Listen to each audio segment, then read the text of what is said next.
ആരോ. ഇന്ത്യയുടെ അഭിമാനമായ മമ്മൂക്കയും മഞ്ജു വാര്യരും സിനിമയുടെ പ്രൊമോഷന് ഒന്നിച്ചു നിൽക്കുന്ന ചിത്രമാണ് എൻ്റെ ശ്രദ്ധ പിടിച്ചുപറ്റിയത്.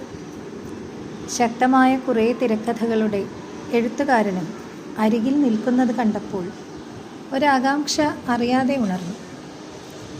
ഷോർട്ട് ഫിലിമാണ് എന്നതും ഒരു പ്രചോദനമായിരുന്നു. കുറഞ്ഞ സമയപരിധിക്കുള്ളിൽ ആഴമുള്ള ഒരു വിഷയം വീക്ഷിക്കാമല്ലോ. സിനിമയുടെ പോസ്റ്ററും ആകർഷണീയത ഉള്ളതായിരുന്നു. ഞാൻ എഴുതിയ ഒരു കവിതയ്ക്ക് ഇതേ പേരുള്ളത് തെല്ലുവിസ്മയമായി. തുടക്കത്തിൽ തന്നെ മുഷിഞ്ഞ ഒരു ജീവിതത്തിൽ ഒറ്റപ്പെടലിൻ്റെ പാരമ്യത അനിയന്ത്രിതമായ സ്വഭാവചര്യകളിലേക്ക് വഴിമാറുന്നതിൻ്റെ തീവ്രത അനുഭവിപ്പിച്ചെങ്കിലും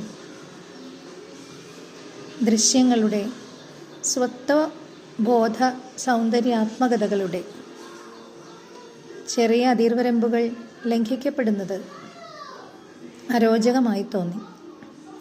എന്നാൽ ഒരു പുത്തൻ പ്രതീക്ഷയുടെ പുതുമഴ പോലെ, ഉമ്മറവാതിൽ തുറന്നിടുമ്പോൾ അണയുന്ന ചെറുവെയിൽ താരുപോലെ, വൃത്തിയാക്കലുകളുടെ മനോഹാരിത പോലെ പതിയെ ശുഭ സൂചികകൾ കൊണ്ടുതന്നു.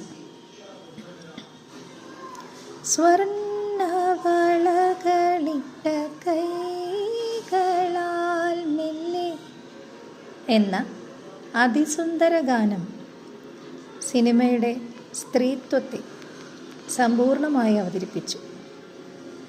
അവിടേക്കാണ് പല്ലവമുഖി അവൾ കടന്നു വന്നത്.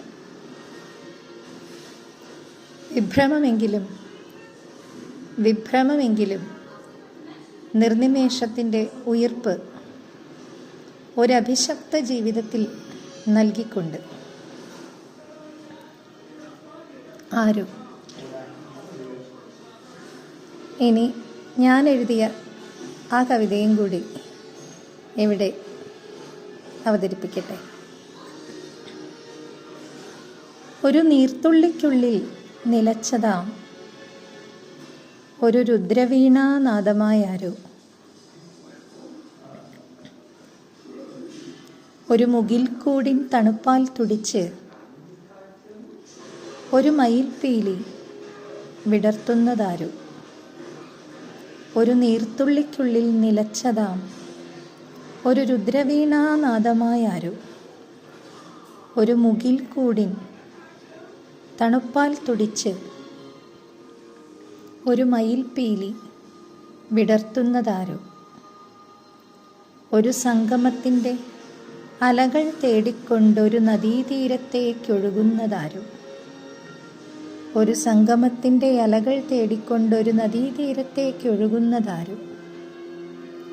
ഇരുഹൃദയ വനികയിൽ പൂക്കുന്ന മാമരശാഖയിൽ കിളിപ്പാട്ട് കാതോർത്തതാരോ.